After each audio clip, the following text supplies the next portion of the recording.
Assalamualaikum warahmatullahi wabarakatuh. Kami dari kelompok 9 akan menyampaikan materi dengan judul Strategi Pemberdayaan Penangkar Benih. Dalam pembahasan strategi pemberdayaan penangkar benih, terdapat 3 bahasan utama yang akan kami uraikan, yaitu yang pertama, pengertian dan pentingnya strategi. Yang kedua, permasalahan dalam pemberdayaan penangkar benih. Dan yang ketiga, strategi pemberdayaan penangkar benih. Semoga dengan 3 kunci utama pada pembahasan materi ini dapat memudahkan teman-teman dalam memahami materi yang akan disampaikan. Seorang penulis dan pendiri O'Reilly Media di California yang mempopulerkan istilah open source dan web 2.0 pada tahun 1998 pernah mengutip, pemberdayaan individu adalah bagian penting dari apa yang membuat sumber pekerjaan terbuka. Karena pada akhirnya, inovasi cenderung berasal dari kelompok kecil, bukan dari kelompok besar dan terstruktur. Kita mulai dengan pembahasan yang pertama, yaitu pengertian atau definisi dan pentingnya sebuah strategi dalam pemberdayaan. Secara umum, strategi merupakan suatu pendekatan yang semua berkaitan dengan pelaksanaan, gagasan, perencanaan, serta eksekusi dalam aktivitas yang memiliki kurun waktu tertentu. Tindakan yang bersifat inkremental atau senantiasa meningkat dan terus-menerus, serta dilakukan berdasarkan sudut pandang tentang apa yang diharapkan oleh konsumen di masa depan. Pentingnya strategi dalam pemberdayaan. Yang pertama, terarahnya tujuan. Pemberdayaan merupakan serangkaian kegiatan untuk memperkuat suatu kelompok dengan tujuan menyejahterakan anggota-anggotanya. Tentu dalam pemberdayaan memerlukan berbagai strategi dan upaya yang dapat dilakukan untuk mencapai tujuan kelompok. Poin kedua, memperbaiki kelembagaan. Dengan memperbaiki kelembagaan, suatu kelompok dapat berdampak baik pada agenda-agenda kelompok ke depannya.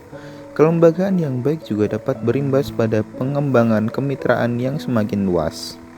Poin ketiga, mengantisipasi setiap perubahan yang ada. Lain daerah, lain masalah. Pemberdayaan harus melihat situasi dan membuat strategi yang sesuai dengan daerah yang diberdayakan, lengkap dengan antisipasi untuk hal-hal yang dikhawatirkan akan terjadi saat di lapangan. Poin terakhir, menerapkan pemberdayaan yang efektif dan efisien.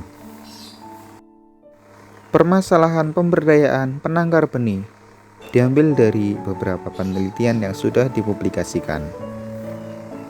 Bagaimana kondisi pemberdayaan penangkar benih di Indonesia? Apakah sudah terrealisasikan secara menyeluruh atau belum? Permasalahan yang sering terjadi, penggunaan benih dari biji konsumsi. Harga benih bermutu 2 kali lebih mahal dari biji konsumsi. Nurbaiti et al. 2015. Yang kedua, daerah pengembangan baru. Calon penangkar benih perlu mendapatkan perhatian yang memadai. Arsyad 2017. Yang ketiga, keterbatasan akses sumber pembiayaan kredit usaha tani dari pemerintah terbatas. Arsyad 2017. Permasalahan di Indonesia, penangkar benih pangan ada lebih dari 150 varietas padi, 100 varietas jagung, dan 60 varietas kedelai. Namun, varietas-varietas tersebut belum dapat memenuhi semua keinginan penggunaan (buka kurung petani dan konsumen lainnya tutup kurung).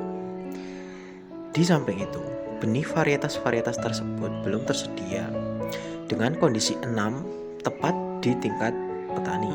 Kendala yang dihadapi dalam penyebaran varietas-varietas tersebut mencakup mulai dari terbatasnya ketersediaan sumber benih, terbatasnya jumlah produsen atau penangkar benih, tingginya risiko dan minimalnya keuntungan usaha perbenihan, kecenderungan petani menggunakan benih seadanya dan terbatas kecilnya lahan usaha tani.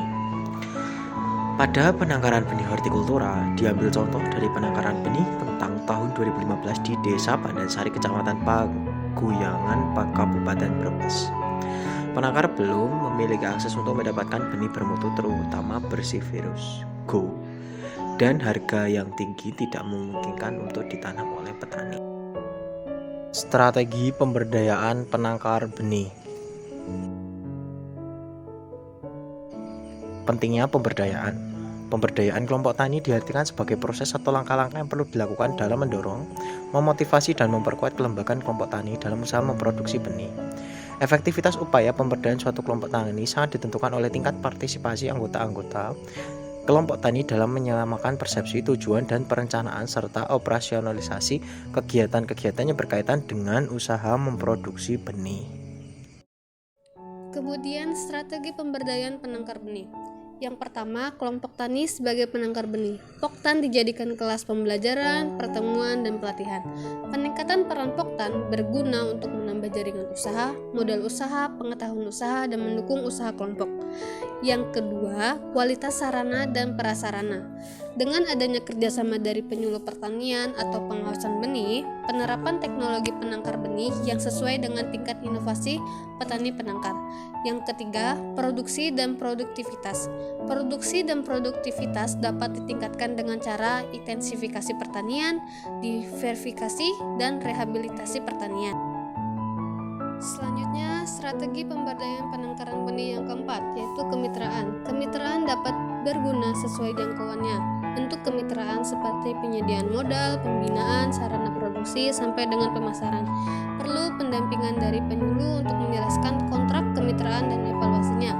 Yang kelima, keberlanjutan usaha tani. Adanya dokumentasi penangkaran, motivasi melanjutkan penangkaran benih, persiapan modal, dan perluasan jangkauan pemasaran, serta juga kerjasama dari seluruh pihak yang mendukung keberlanjutan penangkarannya. Dan yang terakhir, evaluasi. Evaluasi harus dilakukan supaya kelompok tani penangkaran benih dapat mengetahui kesalahan, pengelolaan, dan memperbaikinya, serta mengingatkan anggota pada visi, misi, dan tujuan kelompok tani.